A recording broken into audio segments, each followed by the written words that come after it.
Salam TipPoint kanalının izləyiciləri və tibb tələbələri. TipPoint kanalına xoş gəldiniz. Bugünkü videonun mövzusu tibbi biologiya və genetikadan hüceyrələrin bölünməsi, mitoz və meyozdur.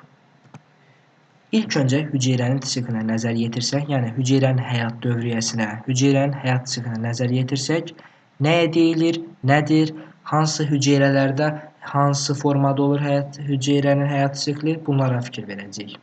Hüceyrənin yaranma anından onun növbəti bölünməsinə qədər və ya ölümünə qədərki dövrə hüceyrə sikli deyilir. Sikl hüceyrənin növündən, ətraf mühitin temperaturundan, qidalı maddələrdən, ətraf mühitin təsirindən, oksigenin təsirindən asılıdır və hər hüceyrədə fərqlidir.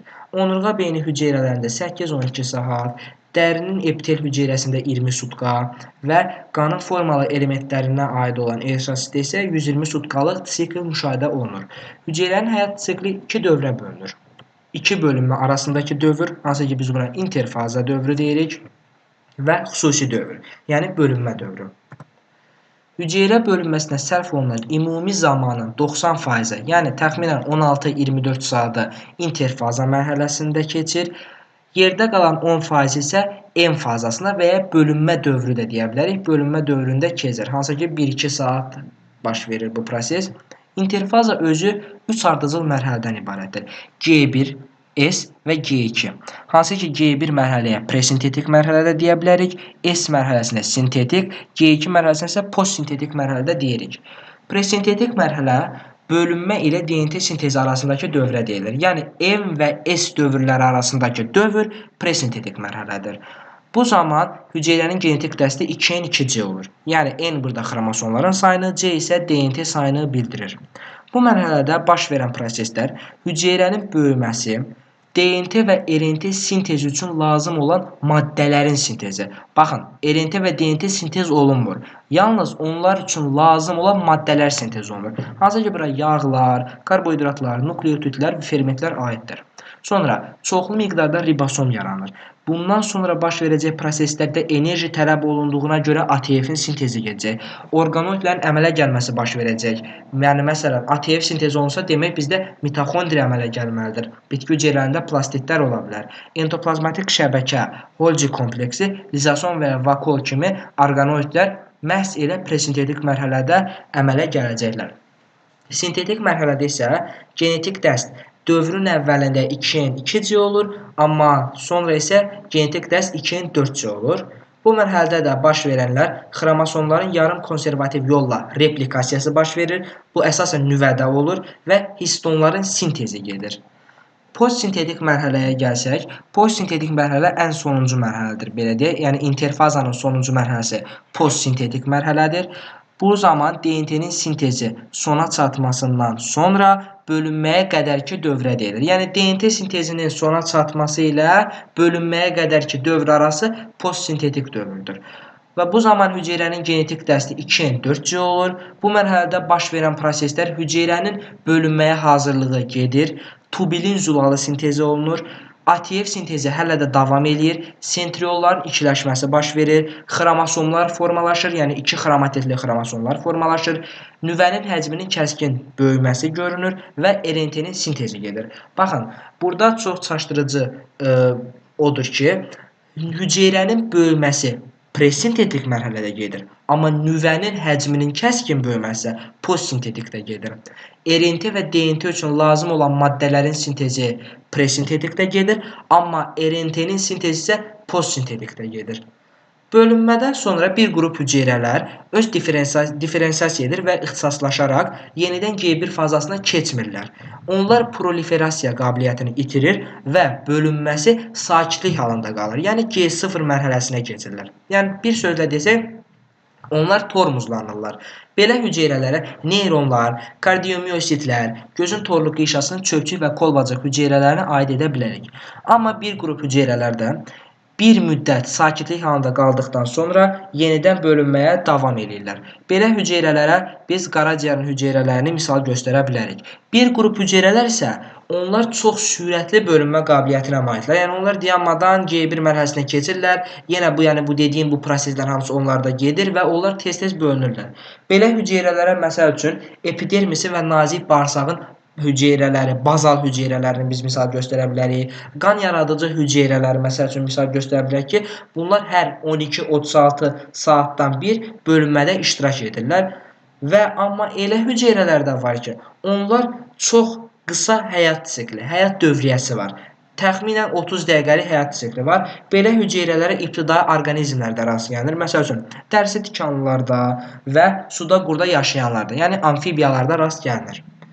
Hüceyrənin həyat siklində bölünmənin bir mərhələdən digərinə keçməsinə nəzarətdən genlər vardır və o genlərin məhsulları siklinlər adlanır. Siklinlər özləri bir zulaldır.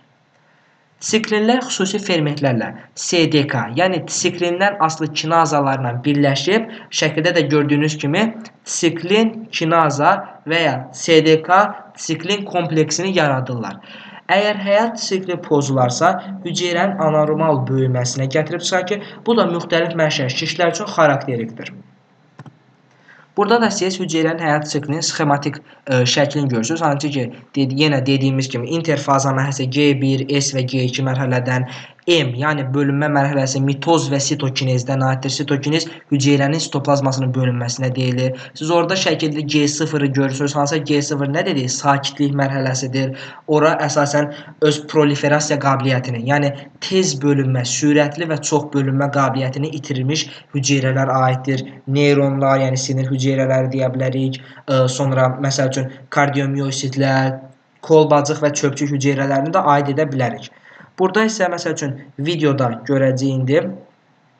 Baxın, hüceyrə deyəcək ki, baxın fazalarını göstərib, interfazanın, hüceyrənin həyat siklini göstərib və interfazanın fazalarını göstərib ki, G1 faza, S faza və G2 fazalardan ibarətdir və bölünmə fazası, yəni hansı ki interfazaya aid deyil, ona da M faza deyirik. G1 fazada baş verən prosesləri yenə qısaca desək, hüceyrənin böyüməsi, çoxlu miqdarda ribosom sintezi, sonra ATF-in sintezi, bundan əlavə orqanoidlərin sintezi, genetik aparat, yəni genetik dəst burada 2N, 2C olur və bunun kimi bir sıra proseslər, məsəl üçün RNT və DNT üçün lazım olan maddələrin sintezi gedəcək. Məhz elə G1 fazasında. Sonra yenə gəldik S fazasına. Hansı ki S fazasında da dediyimiz kimi hüceyrə nüvəsində olan DNT-nin yarım konservativ yolla replikasiyası, xromosomların əmələ gəlməsində iştirak edən histon zualları da məhz elə DNT-nin S fazasında əmələ gələcək. Sonra burada G2 fazasına baxsaq, G2 fazasında da ATF sintezi hələ də davam eləyəcək, RNT-nin sintezi gedəcək, sentriolların ikiləşməsi baş verəcək, nüvənin həcminin kəskin şəraitdə böyüməsi, kəskin böyüməsi müşahidə olunacaq, ən vacib tubulin zuallarının belə deyək də sintezi baş verəcək, hüceyrənin bölünməyə hazırlığı baş verəcək. Niyə? Çünki G2-dən sonra gördüyünüz kimi M mərhələsi, yəni bölünmə mərhələsi gəlir. Məhz ona görə də G2 mərhələsində hüceyrə bölünməyə hazırlığı gedir. Baxın, gördüyünüz kimi artıq sonra gəlir M fazasına, hansı ki M fazı artıq bölünmə mərhələsidir. O özü də iki hissədən ibarətdir. Mitoz və sitokinez. Keçək o birisinə. Öncəki slaytda dediyim kimi bəzi genlər var ki, onlar nəzarət edir və həmin genlərin məhsulları siklinlər adlanır. Siklinlər xüsusi zuallarla, yəni siklin asılı kinazalarla birləşib kompleks əmələ gətirirlər. SDK siklin kompleksi. Hansı ki bu kompleks sitoplazma daxilində tənzimləyici zulalları və ya regulyator zulalları da deyə bilərik, onları aktivləşdirirlər. Bu da hüceyrə daxilində gedən sintetik proseslərə və həyat siklinin fazalarının gedişatına təsir edir. Siklin və ondan asılı kinazalar yalnız həyat siklinin müəyyən dövrlərində fəaliyyət göstərirlər. Yəni onlar hüceyrənin bütün həyat sikli boyunca fəaliyyət göstərmirlər. Müəyyən fazalar, müəyyən elə bil dövrlər var ki, SDK siklin kompleksi, siklinlər və onlardan asılı kinazalar həmin dövrlərdə öz fəaliyyətlərini göstərirlər. Bu dövrlərə hüceyrənin checkpointi, yəni CP-də qısacası deyə bilərik, yoxlanış nöqtələri və ya nəzarət buraxılış nöqtələri adlanır. Bu nöqtələr proseslərin gedişatına və proseslərin başa çatıb çatmamasına, onların düzgün getdiyinə baxır.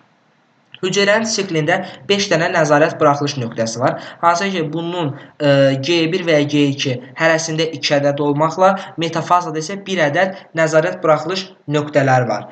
Bunu da bilməliyik ki, nəzarət buraxılış nöqtələrində hər hansısa birindəsə problem, səhv və ya uyğunsuzluq aşkar edilərsə, hüceyrədə xüsusi suallar olur. Həmin xüsusi suallar həmin o səhvlik, səhv prosesi, həmin o uyğunsuzluğu, problemi aradan götürülür. Xeyr, əgər həmin sualların özündə problem olarsa və hüceyrədə olan o prosesdə olan problem, səhv, uyğunsuzluq aradan götürülməzsə, onda hüceyrənin proqramlaşdırılmış ölümü, yəni apoptozu baş verir və ya şişlərin əmələ gəlməsi baş verir.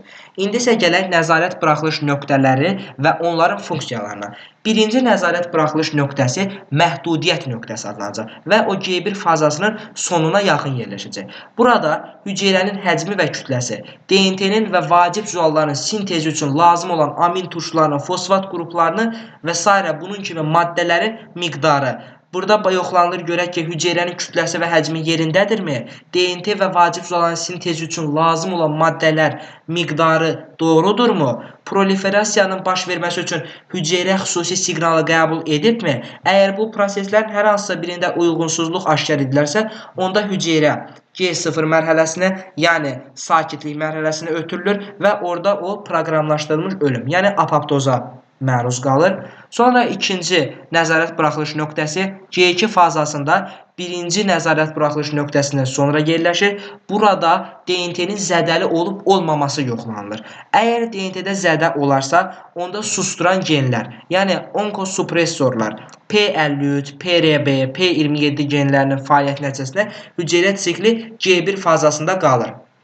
Yəni əgər DNT zədəlidirsə, onda onkosupressor genlər olur, yəni susturan genlər olur. Bunlar gəlir, P53 ola bilər, PRB ola bilər, P27 kimi genlər fəaliyyətdə, onlar öz fəaliyyətini göstərir və hüceyrənin G2 fazasına keçməyinə qoymur. Yəni hüceyrə artıq orada dayandı. G2 mərhələsində hüceyrə belə deyək, tormuzlandı. Çünki hüceyrədə hər hansısa bir DNT-sinə zədə varsa, bu həmin genlər onu həmin G1 fazasında saxlayacaq. Üçüncü nəzarət buraxılış nöqtəsi G2 fazasında yerləşir. Burada isə DNT-nin replikasiyasının olub-olmaması yoxlanılır. Yenə də əgər hər hansısa bir problem olarsa, xüsusi genlər vasitəsilə ya apoptoz, ya da tormuzlanacaq. Elə bir sakitlik vəziyyətində qalacaq hüceyrə. G2 fazasında da burada yoxlanılır DNT-nin replikasiyası, zədəli olub-olmaması və ən əsası sentrosomların ikiləşməsi burada yoxlanacaq. 5-ci nəzarət buraxılış nöqtəsi dediyimiz kimi M fazada yerləşəcək, yəni mitozun metafaza mərhələsində fəaliyyət göstərəcək.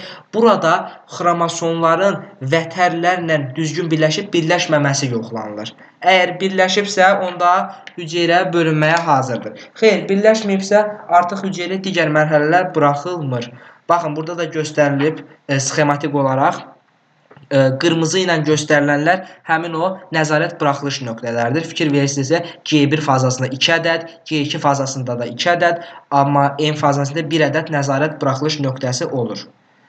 İndi isə gəldik, bizim orta məktəbdən də bildiyimiz hüceyrənin, belə deyək, bütün tələbələrin çox yaxşı bildiyi bölünmə üsulu mitoz və ya qeyri-düzünə bölünmə. Bəli, mitozun digər adı qeyri-düzünə bölünmədir. Mitoz zamanı irsi material yeni yaranmış iki qız hüceyrə arasında bərabər paylanılır. Və bu bölünmənin xüsusiyyəti ondan ibarətdir ki, bölünmə vətəri yaranır. Sitoplazma bərabər paylanılır. Xromosomlar əmələ gəlir. Genetik material ikiləşir və yenə dediyimiz kimi bərabər pay. Yəni mitoz bölünmədə bərabərlik olur. Bu bölünmədə həyat siklinin dediyimiz kimi 10%-ni təşkil edir. Yəni 1-2 saatını təşkil edir. Çünki bu M fazadır. Bunu da dedik. Mitoz özü 4 əsas mərhələdən ibarətdir. Profaza, metafaza, anafaza və telofaza. Gördüyünüz kimi burada sxematik olaraq göstərmişəm mitozu və mitozun burada qısa bir video ilə göstərilib. Profaza, metafaza, anafaza və telofaza mərhələləri qısa göstərilib.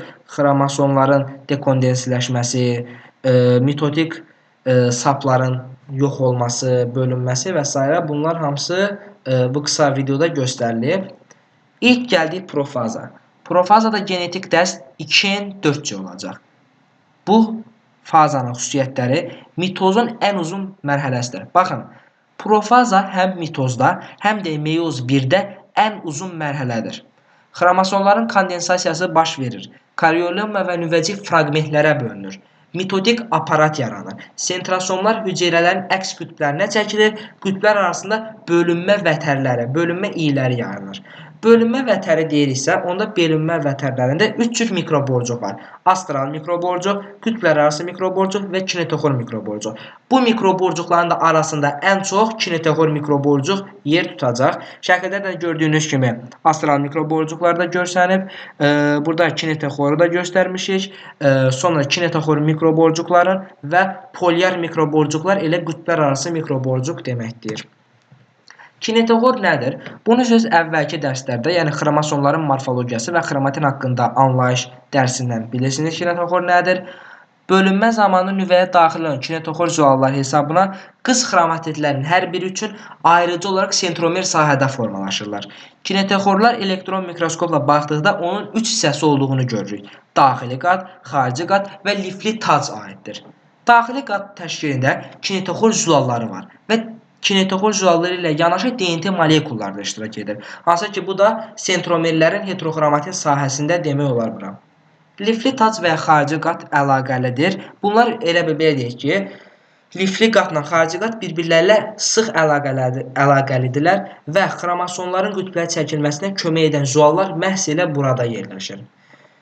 Sonra mitozun bioloji əhəmiyyətinə keçməmişdən öncə biz bunu bilməliyik ki, mitoz bölünmə zamanı hər bir kinetoxor 10-40 ədəd mikroborcuqla əlaqə qurur. Kinetoxorla birləşmiş dineyin zülalının fəaliyyəti nəticəsində ekvator lövhəsindən bir-birlərindən aralanan xromosomlar kinetoxor mikroborcuqları hesabına sentrosom istiqamətdə yerlərini dəyişməyə başlayırlar. Eyni zamanda lifli uc hissəsində olan kinezin ailəsinə aid olan fermentlərin təsirindən müsbət uclardan tubulin zülalların ayrılması, yəni belə deyək də depolimerləşməsi baş verir. Yəni depolimerləşmə sürətlənir və mikroborcuqlar qısalır. Mikroborcuqlar qısaldıqca onlara yapışıq olan xromosomlar da qütblərə doğru hərəkətə səbəb olur. Burada da gördüyünüz kimi xromatid və kinetoxoru və kinetoxorun 3 hissəsini göstərmişik. Inner plate, yəni daxili qat, outer plate, xarici qat və fibrosus corona, yəni lifli tacdır. Mikrotubulda mikroborcuq, yəni bölünmə vətəri və ya bölünmə iylərin deyə bilərik. Metafaza mərhələsinə gəlsək, metafaza mərhələsində genetik dəst hüceyrənin 2n4c-dir. Xüsusiyyətləri, yəni bunu hamı bilir. Ekvator lövhəsi əmələ gəlir. 2 xromatidli xromosomlar hesabına. Qütblər arası mikroborcun miqdarı metafaza mərhələsində maksimum olur. Baxın, mikroborcuqlar arasında ən çox yeri kinetoxor tutur. Amma metafaza mərhələsində qütblər arası mikroborcun miqdarı maksimum olur. Bacı xromatidlər uzunluq boyu ayrılarda, bacı xromatidlər uzunluğu boylu ayrılaraq ümumi sentromerlə birləşmiş olur. Yəni, belə desək, bacı xromatidlər ayrılmışdır. Uzunluq boyu ayrılıb. Amma yenə də ümumi sentromerə birləşmiş olurlar. Xromosomun hər birinin kinetoxoruna 2 qütbdən kinetoxor mikroborcuğu birləşir ki, bu da yəni aydın məsələdir ki, orada bir xromatidli olsun, yəni bölünən zaman. Anafaza mərhələsində 4n4c olacaq genetik dəst. Xüsusiyyətləri xromosomlar sentromerlərin uzunluğuna bölünməsinə baş verir. Sentromerlərin uzunluğuna bölünməsi məhz elə anafaza mərhələsində baş verir. Xromatidlər bir xromatidli sərbəst xromosomlar əmələ gətirirlər və hüceyrədə 2 diploid xromosom dəsti yaranır və bunu da mikroskopda aydın şəkildə görmək olur. Telofaza, yəni mitozun sonuncu fazası telofaza. Burada artıq genetik dəst normaldır ki, 2n2c olmalıdır və xüsusiyyətləri burada çox vacib proseslər var ki, burada mitotik iyi dağılır. Sitokinez gedir. Yəni sitokinez nə edir? Biz dedik ki, en fazla 2 hissədən ibarət axı. Mitoz və sitokinez. Sitokinez məhz elə mitozun daxilində olduğuna görə bəzi ədəbiyyatlarda sitokinezi en fazanın ayrı bir hissəsi kimi yox, elə məhz elə mitozun içində göstərirlər. Sitokinez, yəni qısaca desək, sitoplazmanın bölünməsidir. Xromosomlar dekondensasiyaya uğrar, yəni elə bir deyək də, əvvəl elə bir yığılmışdılarsa, indi isə ayrılırlar, parçalanırlar deyək, yəni sadə dillə. Karyolenma əmələ gəlir və nüvəci əmələ gəlir. Yəni nüvə zarı əmələ gəlir, nüvəci əmələ gəlir. Amma bundan əvvəl necə idi? Nüvəcik parçalanmışdı, karyolenma parçalanmışdır, nüvəcik yox olmuşdu. Burada isə belə deyək, mitozun qısa belə də videosunu göstərək ki, mitoz dedik ki, 2 hissədən, sitokinezdən və mitozdan, yəni en faza 2 hissədən, mitoz özü də 4 hissədən ibarətdir. Profaza, metafaza, anafaza və telofazadan ibarətdir.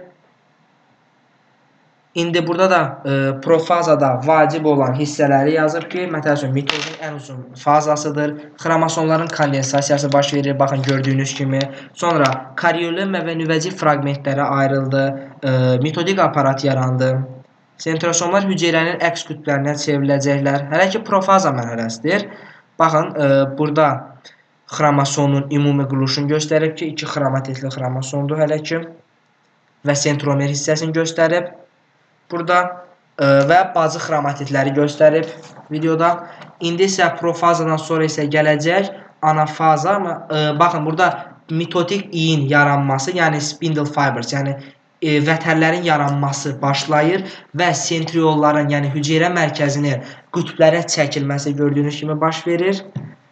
Və indi keçirik metafaza mərhələsinə. Baxın, gördüyünüz kimi nüvə zarı, yəni karyolemmada yavaş-yavaş fraqmentlərə ayrıldı. Nüvəcik çoxdan etmişdi, amma indi burada videoda karyolemmanı. İndi isə metafaza mərhələsinə gəlsək, qütblər arası mikroborcun miqdarı maksimum olur. Ekvator boyunca xromosomlar, 2 xromatidli xromosomlar ekvator boyunca düzülür. Sonra gördüyümüz kimi, baxın, indi ayrılma prosesinin elə bir əsası başlayacaq. Anafaza mərhələsində 2 diploid xromosom dəstə əmələ gələcək. Xromatidlər 1 xromatidli sərbəst xromosomları əmələ gətirəcək və xromosomun sentromer uzunluğa bölünməsini gördüyünüz kimi baş verdi və belə də mitotik iy artıq yavaş-yavaş qısalır, yəni bölünmə vətərləri qısalır və gəldik telofaza mərhələsinə. Anafazadan sonra gəldik telofaza mərhələsinə. İndi sentriollar, baxın, göstərir ki, qütbdür. İndi telofaza mərhələsində də ən vacibi buradadır. Xromosomlar indi dekondensasiya olunacaq. Nüvə zarı əmələ gəldi. Nüvəcik əmələ gəldi. Baxın, xromosomlar dekondensasiya olundu. Nüvəcik əmələ gəldi. Nüvə zarı əmələ gəldi gördüyünüz kimi və bölünmə baş verdi. Gördüyünüz kimi, baxın, artıq 2 dənə hüceyrə belə deyək, indi heyvan hüceyrəsini göstərib ki, sitokinez heyvan hüceyrəsində necə baş verir? Yəni xaricdən daxilə doğru, belə qısa desək, xaricdən daxilə doğru heyvan hüceyrəsində sitokinez baş verir. 2 qız hüceyrəni göstərib. Amma bitki hüceyrələrində hüceyrə divarı möhkəm olduğuna görə orada xaricdən daxilə doğru bölünmə olmur. Orada bitki hüceyrələrində daxildən sitokinez gedir və ona hüceyrə lövhəsi deyirlər. Gördüyünüz kimi, baxın, hüceyrə lövhəsi əmələ gəlir və belə də sitokinez prosesi baş tutur. Yəni, yenə dediyim ki, en faza göstərib ki, 2 fazadan ibarətdir, mitoz və sitokinez. İndi isə gəldik meyoz bölünməyə, amma meyoz bölünməyə gəlməmişdən qabaq, yəni mitozun bioloji əhəmiyyətini hamımız bildik ki, irsi məlumat tamamilə eyni, yəni identik olaraq hər iki qız hüceyrəsinə bərabər paylanılır. Hüceyrələrin regenerasiyası. Nədir regenerasiya? Yəni itirilmiş hissənin bərpası gedir. Qeyri-cinsi çoxalmanın əsasını ilə mitoz bölünmə təşkil edir və hüceyrələrin sayının artması, orqanizm inkişafı və böyüməsi baş verir mitoz bölmədə. İndi isə gəlirik bir çox tələbələr üçün çətin olan, çətin yox, daha belə deyək, baş qarışdıran hissə olan meyoz bölünmə. Meyoz bölünmə, orta məktəbdən də bildiyimiz kimi, meyoz bölünmə cinsiyyət hüceyrələrinin bölünmə üsuludur. 2 mərhələdən ibarətdir. Meyoz 1 və meyoz 2. Hansı ki, biz meyoz 1-ə reduksiyon bölünmə, meyoz 2-yə isə ekvaziyon bölünmə deyəcəyik. Meyoz özü 2 mərhələdir, dediyimiz kimi, meyoz 1 və meyoz 2. Bu bölünmə üsulunda çox vacib, əhəmiyyətli proseslər gedir. Gen mübadiləsi, çarpazlaşma və ya crossover deyə bilərik, konjugasiya gedir. Sonra bunun kimi vacib proseslər gedir. İndi bir sonraki slaydda görəcəyik hansı proseslərin getdiyi. Crossover nədir desəz, meyozun profaza 1-də, profaza 1-in Pachytena mərhələsində xromosomun müxtəlif sahələrində baş verir. Bir-birinə homoloq, yəni eyni olan xromosomlar bir-birinin digərinin sentromeri ilə birləşir və belə xromosomlar bivalentlər deyilir. Baxın, Bivalent nədir desək, bivalent xromosomların, yəni eyni xromosomların sentromerlərinin, yəni homoloq xromosomların sentromerlərinin birləşməsinə bivalent deyəcəyik. Və buradan da axı biz bilirik ki, hər bir xromosom 2 xromatiddən ibarətdir. İbarət olduğuna görə 4 xromatidin, bivalentin birləşməsi tetrada. Tetra nədir? 4. Yəni 2 xromatid, 2 xromosomda onda deyəcək tetrada olub, tetrad adlanır. Ümumi bir yenə aydınlaşdırsaq, bir-birinə homoloq olan, yəni eyni olan xromosomlarının birinin sentromeri digərinin sentromeri ilə birləşir və belə xromosomlar bivalentlər deyilir. Hər bir xromosomda 2 xromatid olduğunu bilirik. Ona görə də 4 xromatidin bivalentlərinin birləşməsinə tetrada deyəcəyik. Bunu da bilməliyik ki, bivalentlərin sayı haploid dəstə daxil olan xromosomların sayına bərabərdir. Belə. İndi isə gəlirik meyoz 1 və meyoz 2-nin mərhələlərinə. Meyoz 2-nin mərhələləri yenə dediyimiz kimi meyoz 1 reduksion bölünmədir, meyoz 2 isə ekvazion bölünmədir. Meyoz 1 özü 4 mərhələdən, meyoz 2 də 4 mərhələdən ibarətdir. Bildiyimiz kimi profaza 1, metafaza 1, anafaza 1, telofaza 1 meyoz 1-də, amma profaza 2, metafaza 2, anafaza 2, telofaza 2 isə meyoz 2-də gedəcək. Birinci gəldik profaza 1, ən vacib meyozun meyoz 1, profaza 1 çox vacibdir. Çünki profaza 1 meyozda deyəcək ki, ən uzun mərhələdir. Profaza 1 ən uzun mərhələdir və meyozun digər mərhələlərindən fərqli olaraq burada mürəkkəb əhəmiyyətli proseslər baş verir. Bu proseslərin ətraflı öyrənmək üçün birinci meyozun profazası 5 mərhələyə bölünür. Leptotena, zigotena, paxitena, diplotena və diakinez. Leptotena mərhələsinə nazik tellər mərhələsi də deyirlər. Bu zaman xromosomlar spirallaşmağa başlayır. Nüvədə diploid xromosom dəsti aydın görünür. Ona görə də biz buna nazik tellər mərhələsi deyirik. Nazik tellər mərhələsi deyirik. Diploid xromosom dəsti aydın görünür.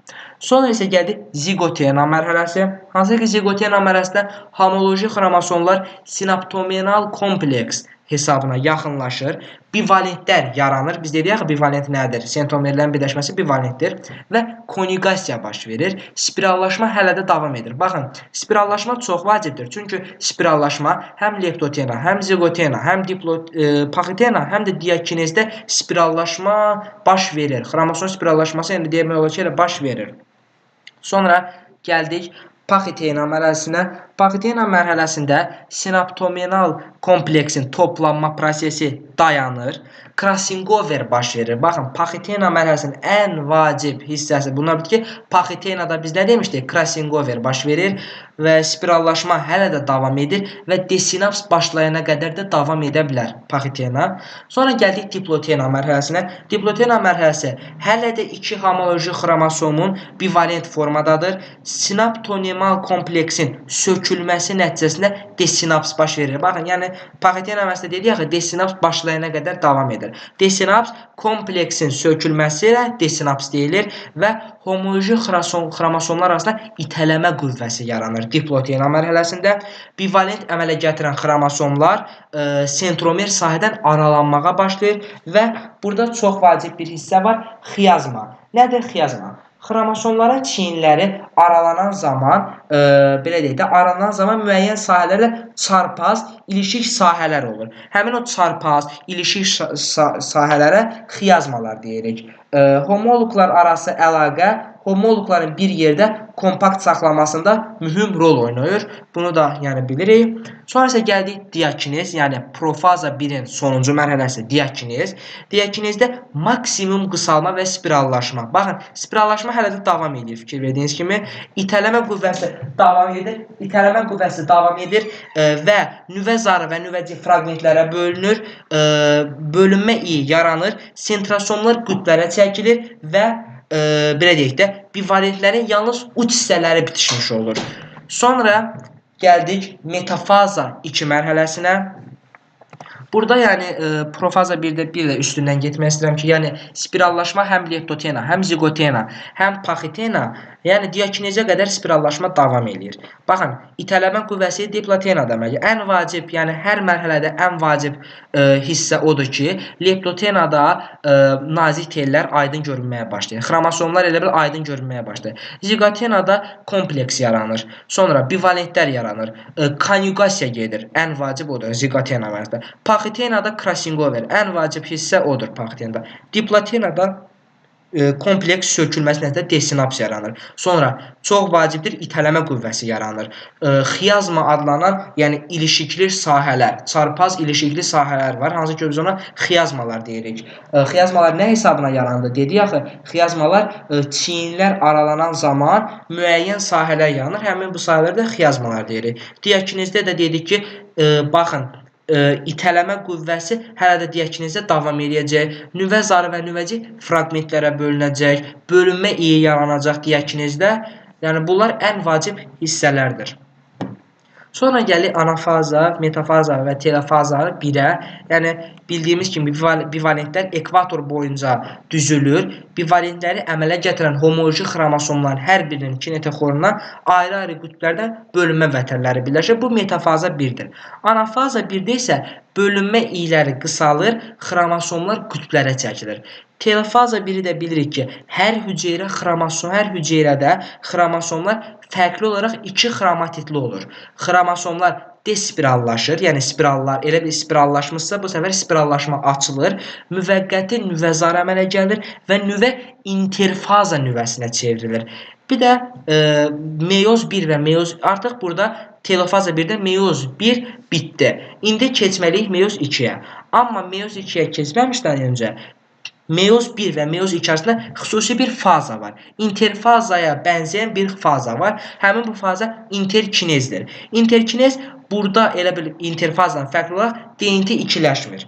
Və burada genetik dəstə baxsaq, ümumi olaraq meyoz 1-də genetik dəstələrə fikir versək, profaza 1-də 2N4C, metafazada 2N4C, anafazada 2N4C, telofazada N2C, interkinezdə də N2C, profaza 2, metafaza 2-də də baxsaq N2C, anafaza 2-də 2N2C və telofazada NC-dir. Meyoz 2-yə də ümumi olaraq nəzər yetirsək, meyoz 2 belə deyək də, meyoz 2 sanki elə bir mitozun belə deyək də eynisidir, belə.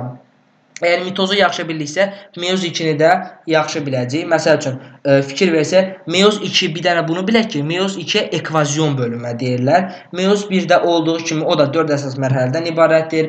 Profaza, metafaza, anafaza, telofaza 2 və yenə dediyimiz kimi, yəni mitozda nə demişiksə, meyoz 2-də də eynisini deyəcəyik. Xromosomlar profazada qalınlaşacaq, qısalacaq, nüvə membranı və nüvəcik fraqmentlərə parçalanacaq, bölünmə iyi yaranacaq. Metafazada 2 xromatidli xromosomlar. Bu səfər 2 xromatidli xromosomlardır. Hüceyrənin ekvatoruna düzüləcək. Yenə metafaza lövhəsi əmələ gələcək. Xromosomların kinetoxor sahəsində hər iki qütbdən mikroborcuqlar birləşəcək. Yəni mitozda nə demişiksə, meyoz 2-də eyni hadisələr, eyni prosesləri deyəcək. Və meyozun bioloji əhəmiyyətinə nəzər yetirsək, meyozda deyəcək hər yeni nəsildə xromosom dəstinin artmasının qarşısını alır.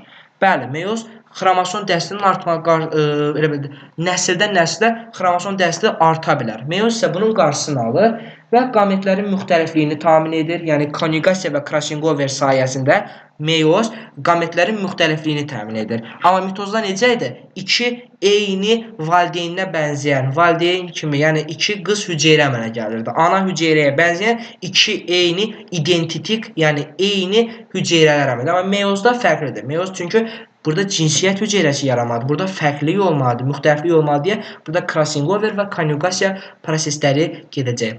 Bugünlük video bu qədər. İzlədiyiniz üçün təşəkkür edirəm. İnşallah videonun sizə xeyri dəymişdir. Sağ olun, salamat qalın.